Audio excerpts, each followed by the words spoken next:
Hello and welcome back to my channel, Penny Prepper. Today's video we're going to be discussing city prepping and or urban preparing. Before we get started today, I'm going to ask that you click the like button and subscribe if you're into emergency preparedness, the outdoors, and even just learning some new skills.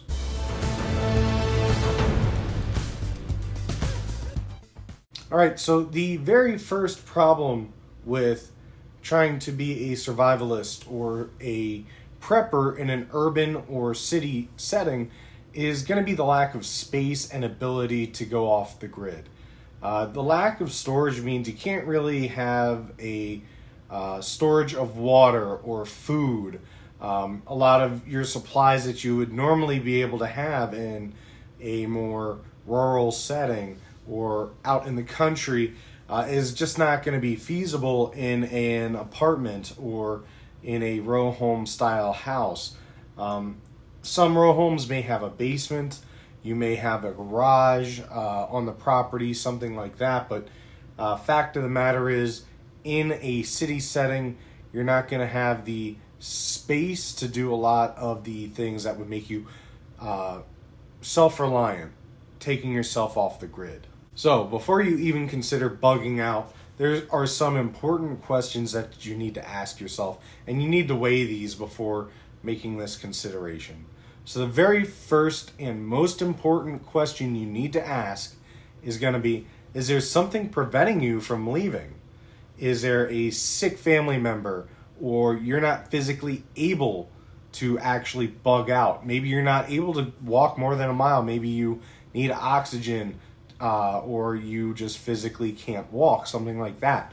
There are a lot of preppers on here who have that or mobility issues, we'll say that, or health issues. Also, do you have the skills to actually go out? If there's something going on like civil unrest, will you be able to protect yourself and those that come with you? If you don't have the ability to just protect yourself, then maybe staying in an apartment or your wherever you are might be the better option. Just because as soon as you walk outside, you're leaving your greatest protection, which is the four walls that you're in. Before we continue on here, this video is actually due to somebody commenting in one of my lives that I just had, and they basically wrote down in detail exactly what they wanted me to cover. So this is one of those things where if you have something that you want me to cover, whether it's medical related or just safety in general, please let me know. I'd be more than happy to cover it. So the biggest thing that I think the person who requested this information, one of the things that they really wanted to know is whether or not they should bug in or bug out. And truly, that is the main decision you need to make right at the beginning. But I'm going to give you some ways that you can start on that venture, because at the beginning, I would say you probably don't have the resources to stay in that apartment for more than a week. You probably don't have water stockpiled, which if you don't have water at least stockpiled for 3 days, you're not going to make it. So you're going to have to bug out at that point anyways. That truly is the hardest one. So in order to make that decision, I'm going to give you some ideas of how to start preparing in a city environment. And then if you realize it's not viable or it's not possible, then bug out, and that's a whole other category right there. But let's get started. So before you even consider bugging out, there are some important questions that you need to ask yourself, and you need to weigh these before making this consideration.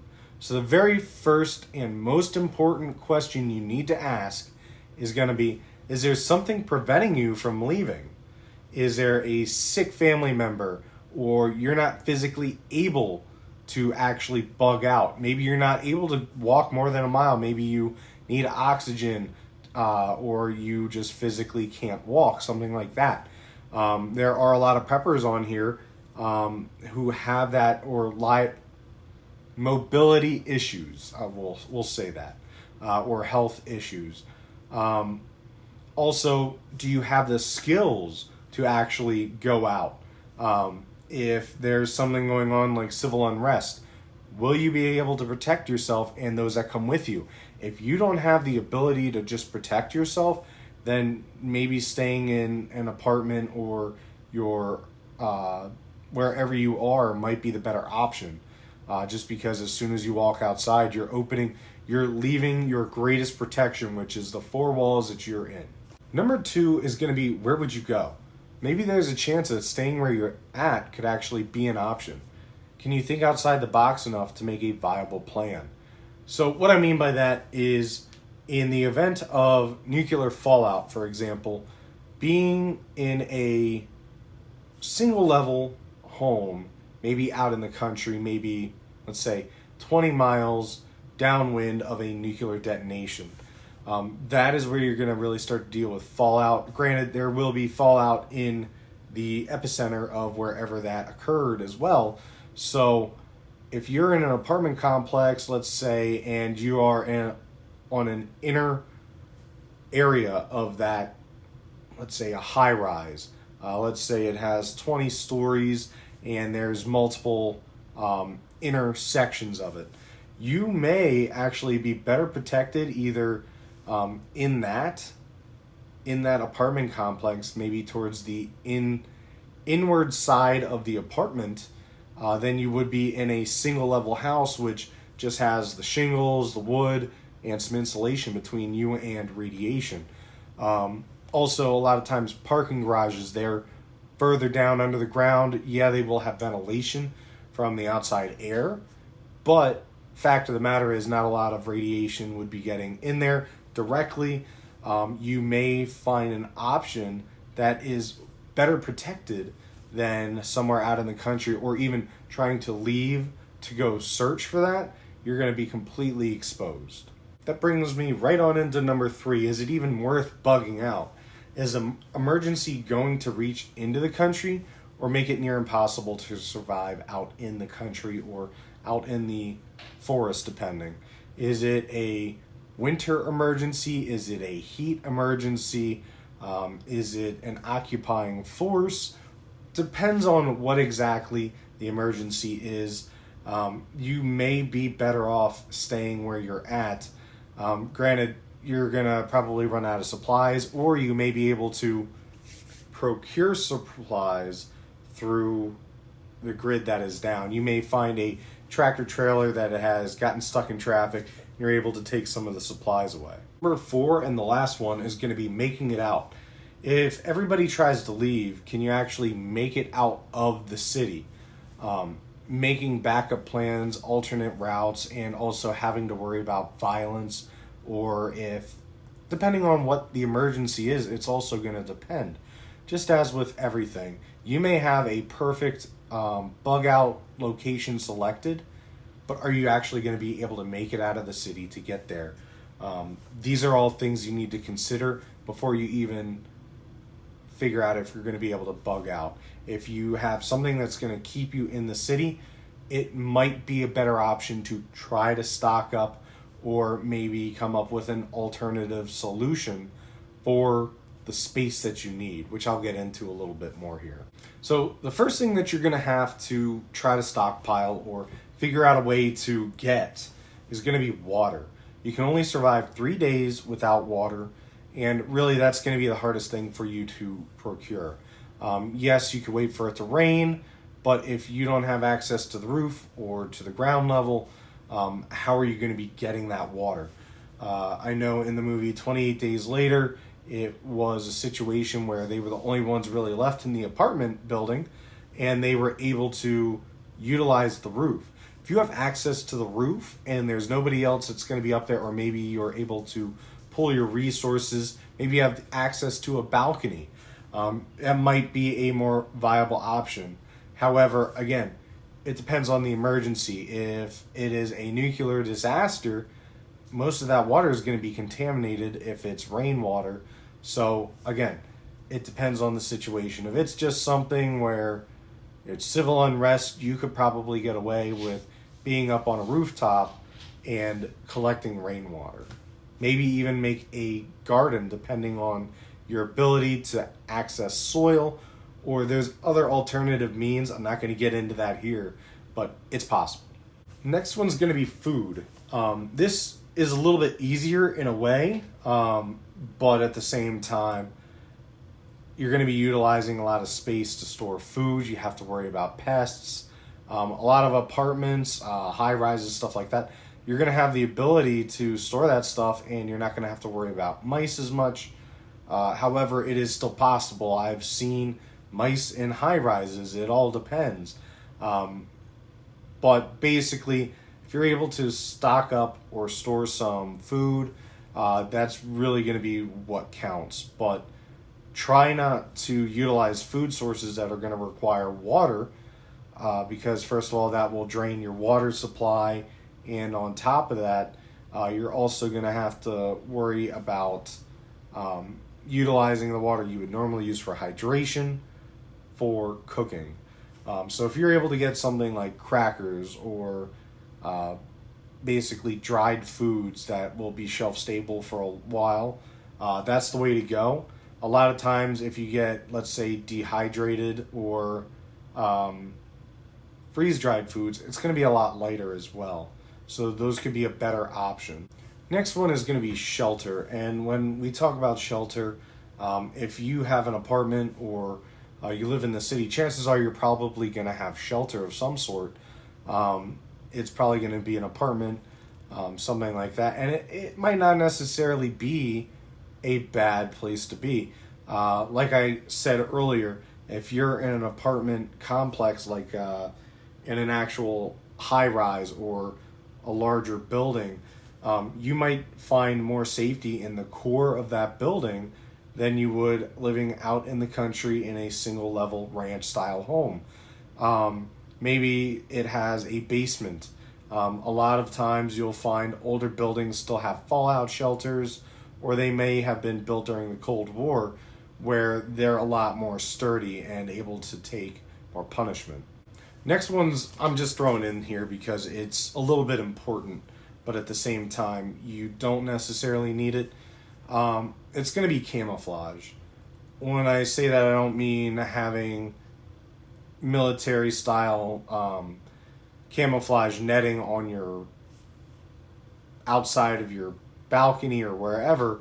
What I'm talking about is making it look like either you aren't there or you don't live there, or it's not an easy target, or it's not something that is viable for somebody to try to go into and take supplies. You may be able to either secure your door and deadbolt it, make it that somebody trying to get in is going to be a lot of work for them, and they might just keep going past it. Or you may even, let's say that there's a pandemic of some sort. If it comes to the point where you have to worry about people trying to break in, you could possibly make it seem as though you're sick in order to scare them away. Now, granted, that could also backfire. If help does come or somebody's looking to help, they very well could pass right over you. So it's one of those things you need to keep an eye out, first of all, for your own safety and also for rescue if it does ever come. The next topic that was brought up is going to be communication. I'm sure that the person that made that comment was referring, they said walkie-talkies, I'm sure that they were referring to this. Has a couple mile range, and that's typically with a direct line of sight. In the city, it might be less than a mile, might be a couple 100 feet, depending on the building construction that you're around. If you're surrounded by concrete and steel rebar style buildings, chances are you might not get signal out of that building. So that's one of those things where it really depends. You may have the best radio out there, and you may not be able to get more than a mile. You might not be able to reach more than a mile. I'm not talking about this specific one. You might not get anything with that. But there are other options such as CB radios, stuff like that. You really need to think to yourself that you're probably not going to get a signal out or in. It's more likely you're going to get a signal into where you are than out of where you are, unless you have some sort of industrial or professional setup. You may receive radio like AM/FM style waves into wherever you are, just like you would on your car radio as you're driving through the city. But chances are, to make anything go out, you're going to have a lot of issues. I would say if you're trying to communicate with the outside world, you should have a pre-made plan with somebody. If you know that you're trying to get a hold of somebody in a different city, maybe have a plan with them that you meet at a certain place, or you try to leave them letters or get word to them somehow. But chances are, until you get out of the city, you're not going to be able to communicate with them, or vice versa. So something that I was asked to brainstorm a little bit, I guess, would be the lack of space. I've seen on Doomsday Preppers, one of the guys that lived in a city, his plan was to actually go down his fire escape. There was a storage locker area not too far from where he lived, and that is where he kept a majority of his supplies. What he would do is go down with a backpack that was empty, go into the storage area, fill up his backpack, bring it back up into the apartment. That's a great idea. It's making a lot more space. However, he was practicing while there was not anything going on. There might be people out on the streets. It might be very hot. People are going to be out of their apartments, and you might be a little bit easier to spot. So that's one of those things where it's a great idea in theory, but is it actually viable? Do you have a way to get there without being seen? And if somebody does encounter you, what are the chances that they're not going to either follow you to find out where you are, take your supplies, or even worse, maybe just try to take them from you and or go further? So it really depends. But I would say if you have the ability in an apartment, try to store stuff there. And then if you're also able to maybe store things in the apartment complex somewhere, I don't know where, if you have access to a local area that you could cache things. When I mean cache, I mean cache, where you put stuff in the ground.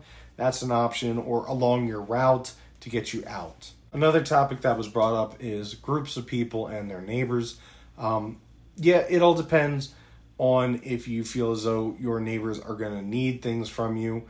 Chances are they're not going to be prepared at all. A lot of people that live in the city enjoy the ability to go out, shop for whatever. They're very close to their sources, which are always stocked up because they're designed for a lot of people. So that's going to be one of those things where you need to think to yourself, are you going to be the person that tries to help people even at your own expense? Or are you going to try to gray man it and just sort of let things go by the wayside and protect yourself? If somebody says, hey, do you have any extra food? And you have enough for you and yours, are you going to say, oh yeah, I can give you a little bit of food? If you invite them in, they might see how much food you have left and may try to take it. You never know. I would say in the city setting, it's going to be one of those things where you want to gray man as much as possible. You want to blend in, not let anybody know what's going on with you. If the government does have assistance programs, utilize them. You don't want people to realize, oh, I never see Johnny here at the soup line. I'm going to see what he has going on that I might be able to take for myself. All right, bugging out and bugging in an apartment. So the real big thing with this is going to be that bugging in, it is an option. I've heard that there are people out there who fully prepare to bug in during an SHTF situation. A lot of people, their thought process is that if you're able to last long enough of these people who don't have the supplies in stock, you're going to have a lot less people to deal with after, let's say, a month. If you're able to stock up a month or 3 months worth of supplies, a lot of the competition, we'll say, is going to be by the wayside. And even if there are other resources, let's say everybody's out stealing from supermarkets or something like that, that's going to be gone very quick. You're going to be safe in your little area, and basically, if you can wait for stuff to take care of itself, it sounds like an awful way to put it, but if you wait for it to take care of itself, then chances are you'll probably be able to go out and procure some of those mislaid supplies. A lot of people who don't have water, they're going to have plenty of food left because you can last only 3 days without water, but 3 weeks without food. So these people, they might even actually have some water left, depending. A lot of times people are found that they still had water to drink. They just were trying to save it. And unfortunately, that's not how it works. You're still going to perish without that water. There's a question that was asked about safety in an apartment. I feel like that is a topic that I could go on for a whole episode, so I very well might do that. I might do home safety, which also apartment safety would come into it. But when it comes to safety, I would say making sure that you have a way to protect yourself and a way to exit quickly are key. So first of all, having a firearm or a baseball bat, crowbar, maybe some sort of cutting weapon, anything like that to protect yourself. And then also having a way to get out, whether that's a fire escape, one of those ladders that you can throw down, or even a way to, how do I put this, if you're like on the second or third level, maybe a rope that you're able to lower yourself down on. The difference between homesteading and city preparedness. Well, unfortunately, there is a huge difference, but it's one of those things where you just got to take a lot of the stuff that you would do out in the country and bring it down to scale. I've heard of a lot of people who do the microgreens. That's more where you put a seed, it gets the nutrients from the soil, and then you're getting all that nutrients instead of the plant growing out and all the nutrients being spread throughout the whole plant. It's just in that small little green that has sprouted. Not talking about sprouts, just the little specific piece that came up. And then you're ingesting that and you're getting all the nutrients right from there. That could be an option instead of gardening. You also have the ability to grow mushrooms in an urban setting. But see, the biggest problem is you have to think outside the box. That's really going to be the key. If I wanted to come up with a video on that, which I might try to do, it's going to be something where I have to take these things that we do for homesteading or prepping out in the country or even camping and just minimize it. That's the process you need to take. Take anything that you would do and minimize it. If you see somebody suggesting something, maybe they're talking about raising chickens. Well, what might you be able to do? You may be able to go up on your roof and raise pigeons or some sort of flying birds. Am I suggesting you cook and eat pigeons? No, but if you're starving, you're probably not going to complain. All right, I feel like I rambled a little bit on this video. I wanted to address all the questions that were asked. I can get more into detail on all of those topics, which I'm going to try to do coming up. So if there's anything that you would like to see me talk about in the upcoming videos, please comment and let me know. I also now put my email address into my description, so if there's any specific questions or topics you would like to see me cover, please let me know in my email address. I'll be sure to get back to you as soon as I can. I answer all my comments. That's all I have. Stay safe and stay prepared.